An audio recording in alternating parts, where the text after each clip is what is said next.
This is part 2 of the Moon, and in this part we're going to be tackling the last 2 mini dungeons, I guess you call them, before the boss, and they are Stone Tower Temple and Woodfall Temple. Yes, and like I wasn't paying attention to which kids I went to right here. I was just like the first one I could catch, which I was an idiot because I left my bunny mask on, and I'm trying to catch these kids run twice as fast as they are. So like you see, I just ran right by them there. So eventually I was just like, I'm just going to talk to whichever one I run into. I tell you what, these kids look creepy with these masks on. Yes, they do. Well, the kids look creepy, period. Well, yeah. They're sitting in pajamas on a green grass moon that's supposed to be chaotic. Yeah, and I meant to hit on this, well, at some point, like, whenever you finally give the kid all the masks, they ask you all these weird philosophical questions. Yes, weird questions. And we'll kind of hit on that a little bit once we get through this one, but it's weird. Like, some of the questions they ask you are just like, what makes you happy? Does it make other people happy? Yeah, it's like, what's your better? It's like, what's your real face under the mask and all this stuff. It's just weird things like that you're like, what's with this, like, are they it adds to the mystique of Majora's Mask, and, that's really what's kind of, known for, that weird, creepy, just kind of different. And he's asking the wrong guy, because God knows Link doesn't say a whole lot. Well, yes. I've always said that he talks. Of course. But it's just a weird little touch. And they're interesting questions if you take the time to pay attention. And you're not going to spend a lot of time thinking about it, I'm sure. But it's just a weird Spend days and weeks thinking about it after I was done. What did that kid mean? I had to ponder the weird looking mask. The meaning of Majora's Mask. Yeah, I bet there's people like that. I wouldn't be shocked. Sit there and like, what did this game mean? I know. They're probably still thinking about it today. I mean, if you jump on YouTube though, you see people have videos like, was Link dead the whole time? Yeah, was the whole thing like whatever. A metaphor for other things? Some people look into it a little bit too far. Yeah. One thing I liked about the Stone Tower mini dungeon here that we're doing, it's the only one we actually have any combat in. And obviously with the Great Fairy Sword, I was just glad because I finally got to use this thing. I know, right? Because you get right to the Stone Tower, and then, I guess you could basically go right to the moon. Pretty much, unless you left some side items and stuff. I think there's some masks that you can do and stuff. But, I did think it was really cool how you get to refight this boss. I thought or mini boss, I should say. I thought he was one of the most fun mini bosses in the game. He was tough. Did you fight him in the game? No, you did. Oh yeah, exactly. I was gonna say because I don't have very fond memories of this guy. Okay, can I say the most fun to watch? I was like, I didn't like this boss at all because. Like, I couldn't ever hit him. Like, what I'm trying to do right here is I'm trying to get back so he'll go up in the air. Yeah. And then I can just roll past him and then hit him. But, yeah, I didn't care for this boss. Like that. Because he always, like, as soon as you would hit him, he always snapped back and hit you right away. It was just something about the, to me, I was a big fan of, like, the dueling with the two swords against your sword. We hit on that, of course, in the Stone Tower, Stone Tower videos. Yeah. But I thought it was it looked like a fun fight, obviously. I just finally remember they commit suicide. And you see me, I'm standing there beside him. And I'm just like, oh, I gotta get out of here because he pulls a bomb out. Smart move. Yeah. I'd actually forgotten You're about not that. taking me with you, man. No, he's like Predator trying to take Arnold. But yeah, I'd forgotten all about that till actually you just said that, and he blew up, obviously. Yep. Now, another thing I liked about the Stone Tower walkthrough, there's actually a couple puzzles. They're not hard or complicated. Talking about the bomb chews? Like blowing up the stuff with the bomb chews and melting the ice. It's not really like difficult puzzles, I'm saying, but it's just something more challenging than swimming through a tunnel. Okay. I was gonna say I wasn't really thinking it's a puzzle either, but yes, it's more challenging than swimming through a tunnel.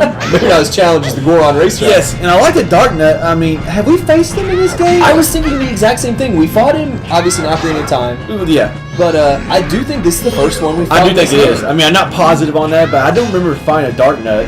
Yeah. If we did, it'd probably be in Ocarina Canyon or Stone Tower. We definitely didn't find the Stone Tower. Not Stone Tower. I don't think we did. Yeah. I love the sound effects he makes. I thought it was a great throwback to Ocarina of Time. Like, and I do believe it's the only time we fight him in the entire game. I think you're right. I also like how the Great Fairy Swords held the same way, kind of as the big Goron sword. So, like, we first had this blue Dark Nut, apologize for saying blue Dark Nut. Hate those things. You just gave some people myself included. But I'm just like, face that Dark Nut from Ocarina, then the Great Fairy Sword kind of has the whole big Goron sword form to it. Just it's kind of cool, but like wasn't really a throwback, but it was a throwback. It was a nice touch. I mean, especially for those, obviously most Zelda fans, Ocarina of Time is right up there in your favorites. Yeah. So having those little moments that bring that back, it was very well done. It's such a similar game, obviously. So. Yeah. I also liked how they put the Great Fairy Sword as a C button item. I hated it. I mean, because I had enough problems using the C buttons on this game, and so I screwed it up a couple times. Yeah, I just thought it was different doing it that way because you can't charge it up. You can't. I don't think you can do jump attacks with it. I don't know. I don't think you can. so it's like not as overpowered, I guess. Could you imagine doing a jump attack with that sword? Oh yeah, one hit. It would take everybody out in one hit. I mean, heck, your one hit took out that dinosaur in the first part of this. Yeah, that's true. It was an easy enemy though. Yeah, I don't think you can do a jump attack. I think it's just like pull it and it goes. Yeah. Watch this crap right here. It starts shaking right as I'm about ready to shoot. That's just so wrong. We talk about how peaceful it is here on the moon, and then that happens. Yeah. That's one of those parts where it wasn't our fault. We just got unlucky. It was bad timing. Yeah. Bad timing. Not my fault. I was cutting this. I was just laughing when I saw that right there. When I was watching this, that got me good. I'm literally about ready to shoot the arrow, and it just starts shaking like crazy. And I didn't realize it would do that to your bow like that. I didn't either until it happened. Yeah, once it happened, you learned real quick. And you know, most people are like, well, wait till it stops shaking and then shoot the arrow. I'm like, well, I'm going to try this out, see if I can pull this off. We don't have that kind of patience. Yeah. I already waited long enough. Yeah, the moon is crashing on to Clock Town. We do not have time to wait for the earthquake. Well, one thing we've not brought up yet is how time actually stops once we get to the moon. It really does. Because I think you get, I don't know, I think there's like 5 minutes left technically in the game. It's like midnight last night. But yeah, once you get to the moon, and why is it bright? Because you don't go up there till midnight the final night, and you get to the moon, it's bright. And you're inside of it, too, as time stops. I don't know. Mind blown. It's weird. Mind blown. I can't believe I made this shot right here, actually. That wasn't even close. I guess that range of that fire, I guess. Well, if you remember, like in Woodfall, we actually had to shoot up above the torch a little bit to get the light. So, maybe the mechanics are different, I guess. I don't know. But it is an interesting point, though, like you said, with the time stopping. I think part of it's obviously, the gods we called are somewhat holding up the moon. But it is... we do that before we get to the moon, right? Yeah. Okay. But I also think it would have been, just so unfair to players. Be like, you have 5 minutes to get in here and do all this. Yeah.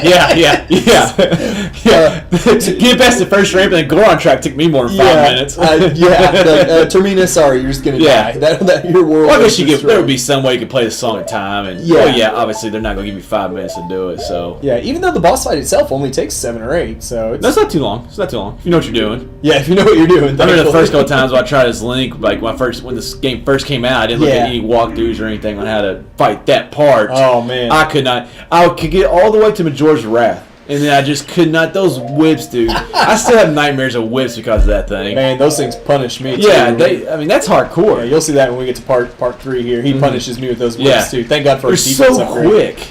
They are. But man, thankfully we're done with 3 of these mini dungeons now. I do think that was probably my favorite one there. Just because it actually had some combat. Yeah, some combat and facing different enemies and stuff. Yeah, that's kind of cool. I don't know. I think I do like the water one. I also like this the Woodfall one right here about to go on. Like where you kind of just use the DQ scrub because it's one of those things. I mean, obviously you use it throughout the game, and we use it in Stone Tower, but you really don't use it that much after Woodfall. So it's kind of cool going back and like kind of playing that Woodfall all over again. And I think this one looks the most like the dungeon it was taken from. Yes, I would agree.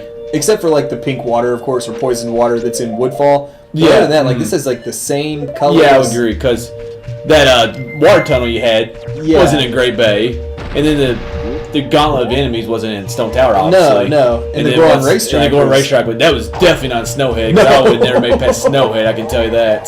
I do like how they give you. I do think these are some of the more complicated jumping, not puzzles, I guess, but challenges that you have to do. Other than some of the side games, some of the mini games are tougher. I like the whole timing thing of it because, like, that was. I think I barely make this one right here. Yes. And then I barely get down this yellow. Whatever that thing is. The flower, yeah. Because you have to time it not only to avoid landing on top of one of these spikes, but to avoid getting knocked off the platform by the spikes. I thought it was a very well done segment as well. And I love that yellow one because it shoots you higher. I kind of wish they would have implemented that somehow into the Woodfall Temple because that one really throws you up in the air. I didn't even make that connection that it was the yellow ones that do that. Yeah. So obviously, you can see how high we're going. I mean, it really shoots you up. Yeah, because obviously this one you barely make too. Yeah, but it was kind of cool. Just like it's hard to time these things, and obviously I got it right the first time. But yep. I mean, it was kind of fun to be honest with you. Yeah, I thought it was nice to have a slight. Even though you nailed it the first time, like it seemed like a little more complicated.